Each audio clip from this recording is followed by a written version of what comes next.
Oke, bismillahirrahmanirrahim. Halo guys, assalamualaikum warahmatullahi wabarakatuh. Jumpa lagi bersama kami di Marola Channel. Apa kabar semuanya? Semoga sehat selalu, panjang umur, dan diberikan rezeki yang banyak sampai 7 turunan. Amin ya rabbal alamin. Dan terima kasih banyak bagi yang telah mengklik video ini. Semoga kalian semuanya masuk surga. Amin ya rabbal alamin. Guys, wow, dahsyat. Akhirnya Presiden Prabowo mencopot Kapolri Jenderal Listio Sigit dari jabatannya sebagai Kapolri. Wow, mantap, luar biasa. Seperti di video kali ini, dikabarkan Presiden Prabowo telah mengirimkan surat ke DPR RI untuk pergantian Kapolri, yang merupakan termasuk salah satu tuntutan rakyat untuk mencopot Kapolri Jenderal Listio Sigit dan diganti dengan yang baru yang lebih berkompeten. Sementara itu, kunjungan Wapres Gibran ke lokasi bencana banjir yang ada di Bali beberapa hari yang lalu menuai kritikan pedas dari berbagai macam kalangan, termasuk netizen yang budiman ini. Dan bahkan dikabarkan Wapres Gibran sampai ditolak oleh masyarakat Bali dan diminta untuk tidak datang lagi loh. Kok bisa? Ini apakah benar ya? Masa seorang Wapres ditolak oleh rakyatnya melihat bencana banjir gitu? Apakah benar gitu ya? Nah, penasaran seperti videonya? Ini dia, let's go. Let's go. Wow, mantap, Kapolri diganti. Yes, mantap.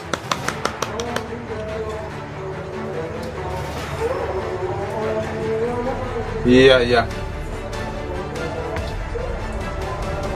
Wow. Wah, mantap.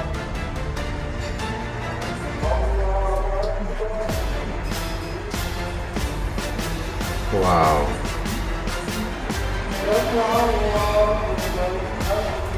Wah, mantap. Wah, benar ternyata ya, Pak Presiden telah mengirimkan surat ke DPR RI untuk pergantian Kapolri yang akan diumumkan katanya minggu depan katanya akan diumumkan tentang pergantian Kapolri. Wah, akhirnya satu persatu tuntutan rakyat, nah salah satunya untuk pergantian Kapolri mulai diterwujudkan atau didengarkan oleh pemerintah, oleh Presiden Prabowo gitu ya. Mantap, luar biasa. Tetapi kira-kira ini guys ya, ini kira-kira siapa nih calon-calon untuk menggantikan Kapolri Jenderal Listio Sigit? Kira-kira siapa nih guys ya? Katanya itu ada dua calon, ada dua nama yang akan menggantikan kedudukan kursi sebagai Kapolri gitu ya. Tapi kira-kira siapa guys? Bagi yang tahu tolong tulis di kolom komentar ya guys ya. Semoga Kapolri yang baru ini, penggantinya Pak Listio Sigit, bisa benar-benar mengayomi dan membina anak buahnya untuk lebih mengayomi ke masyarakat gitu ya, lebih berpihak lagi ke masyarakat gitu ya. Setuju ya? Oke, lanjut. Kapolrinya masih Listio Sigit, sampai berbulu nih gelas nggak akan ada perubahan Pak. Bayangin dong. Iya.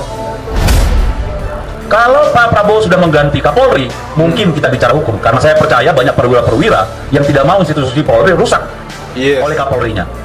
Tapi kalau masih dia yang jadi Kapolri, nggak ada harapan Pak. Iya. Itu yang pertama kalau hukum. Politik tadi, kalau Pak Prabowo tidak menemukan kekuatannya sebagai presiden, nggak usah ngomong politik. Dan ternyata ini juga merupakan perwujudan dari aspirasi mahasiswa dan masyarakat yang sempat mendesak Pak Prabowo untuk mengganti Kapolri. Kita tahu sendiri kan, pada saat ada demonstrasi yang sangat besar kemarin, Pak Prabowo Subianto selaku presiden itu didesak untuk mengganti Kapolri Jenderal Listio Sigit Prabowo, karena diketahui polisi merupakan salah satu faktor pemicu kekacauan pada saat itu. Nah, di sini masyarakat menilai ketidaktegasan nih dari Kapolri selaku pimpinan tertinggi polisi untuk mengkondusifkan situasi yang kacau kemarin. Nah, di sini banyak masyarakat yang menilai bahwa Kapolri Jenderal Listio Sigit Prabowo itu memang harus diganti. Nah, ini diwujudkan secara langsung oleh Pak Prabowo loh, dan dijabarkan bahwa Presiden Prabowo itu sudah mengirimkan surat kepada DPR untuk mengganti Kapolri, dan kabarnya sudah ada dua kandidat kuat yang akan terpilih menjadi Kapolri nantinya. Desakan untuk penggantian Kapolri ini sebenarnya bukan hanya berasal dari pihak mahasiswa yang pada saat itu menyuarakan, tapi pengamat keamanan juga menuntut penggantian Kapolri loh, terutama pada saat ada dua insiden besar yang terjadi dalam waktu yang sangat berdekatan.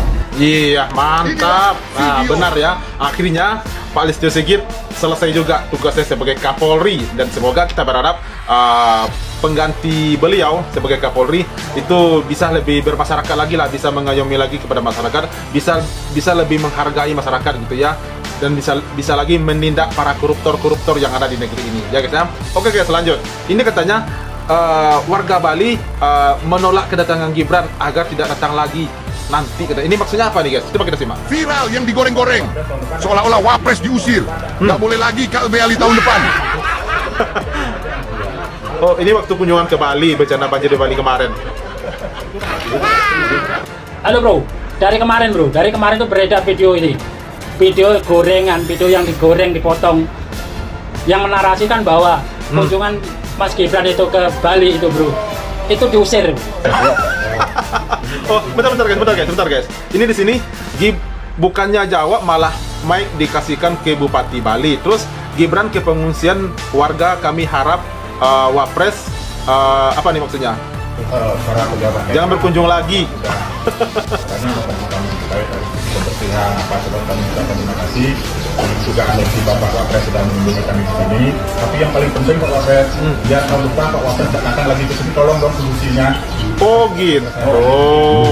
Oh iya. Kami sudah trauma warga kami di sini hampir setiap tahun apabila terutama yang di kompleks Wulan Pak. Ya, jadi warga minta solusi. Malah nanti Bapak bisa mengkoordinasikan dengan para ahli pengairan itulah. Karena sumber air sudah jelas Pak, gorong-gorong bibirnya hanya satu.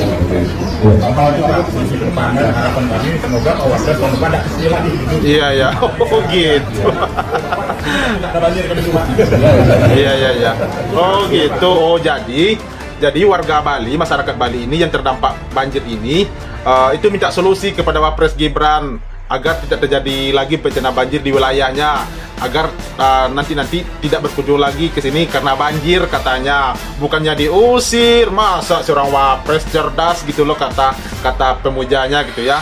Wapres cerdas kata, masa diusir? Nggak mungkin lah, kasihan dong. Dan itu juga nggak bagus itu ya etikanya. Masa seorang wakil kepala negara diusir rakyatnya, kan nggak bagus ya. Jadi kira-kira apa nih solusinya oleh Mas Wapres yang diminta oleh masyarakat Bali agar bencana banjir tidak terjadi lagi di wilayahnya gitu ya? Kira-kira ini apa solusinya oleh Mas Wapres? Coba kita simak.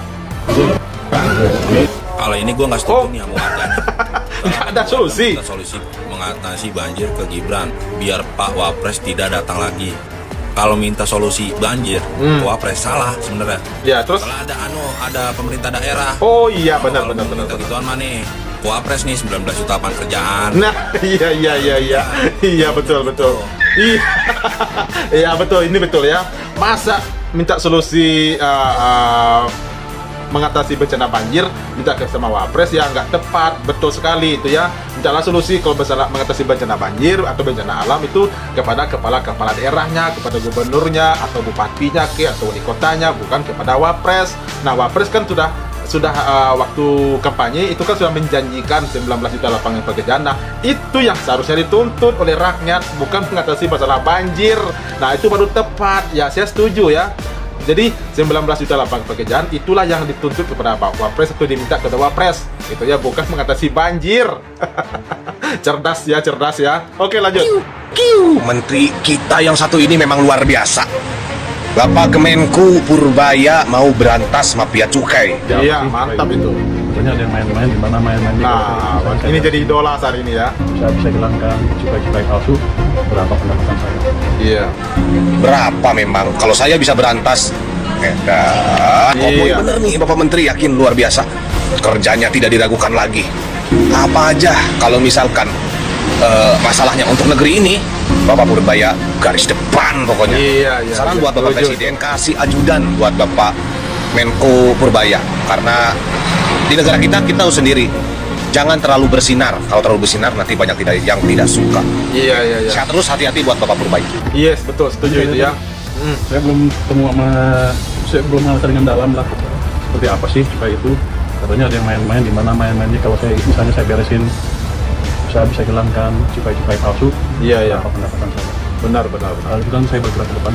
Kalau mau ikutin seperti apa? Kalau mungkin. Ada possibility apa? Tergantung hasil studi yang kita dapat dari lapangan.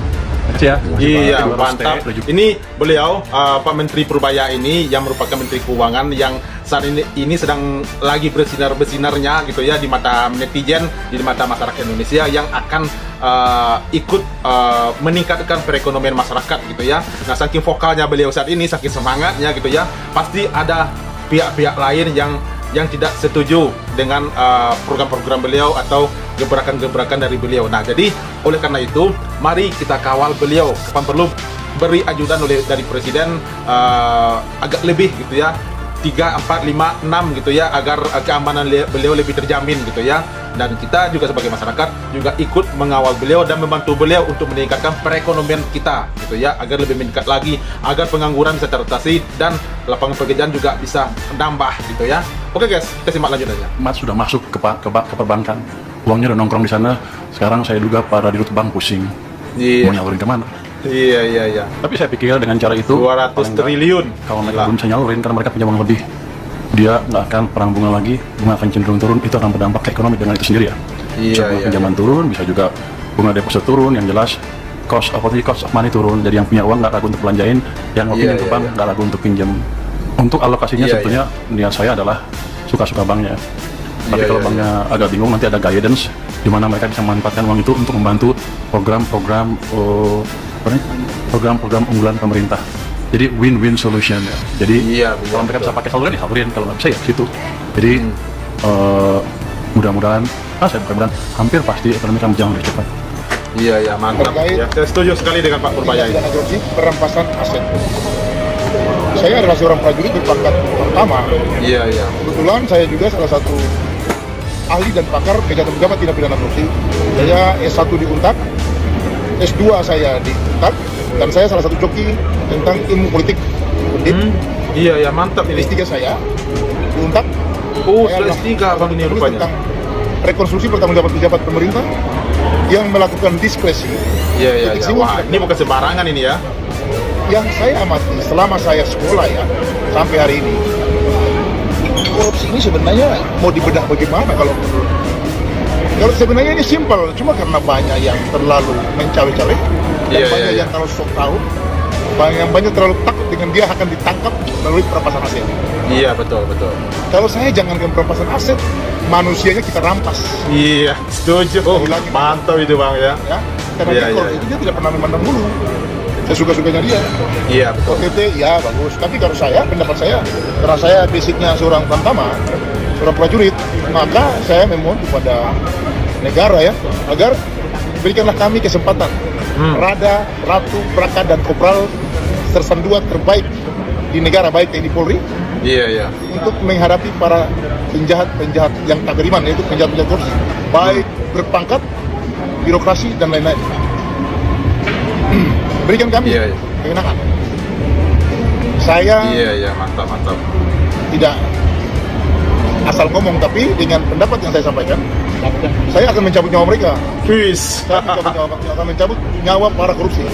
Ya, bukan saya rampas aset, rampas nyawanya. Iya, mantap. Bukan saya rampas aset, rampas nyawanya saya rampas. Yes, gila. Saya salah satu cucu dari Sultan Babulah, pemilik 24 kerajaan, 72 pulau sama negeri, itu punya kakek saya. Wow. Jadi kalau mau tidak korupsi, tidak usah mandang partai, mandang segalanya. Pangkat dan partai itu cuma hiburan perjalanan. Negara akan berjalan sampai kita mati dan hidup kita berjalan.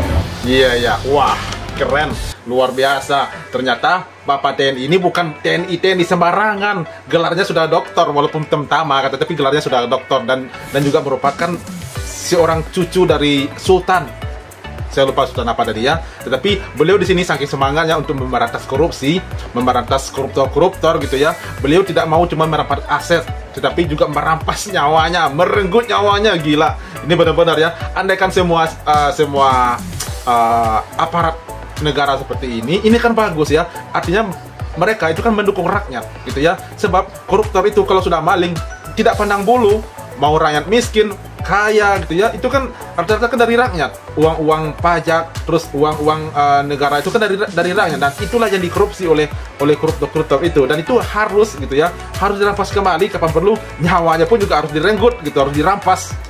Gila, luar biasa ya. Jadi kita kembali lagi ke topik pertama tadi tentang pencopotan Kapolri dan diganti dengan yang baru. Semoga ini kabar ini benar beritanya adanya ya, sebab itu dikabarkan Presiden Prabowo telah mengirimkan surat ke DPR RI untuk pergantian Kapolri secepatnya dan akan diumumkan pada minggu depan di istana katanya. Nah, semoga berita ini real dan nyata, dan semoga penggantian Kapolri yang baru bisa diganti dengan yang lebih bagus lagi, yang lebih berkompeten lagi, dan yang lebih bisa mengayomi lagi, terutama kepada anak buahnya dan juga kepada masyarakat gitu ya.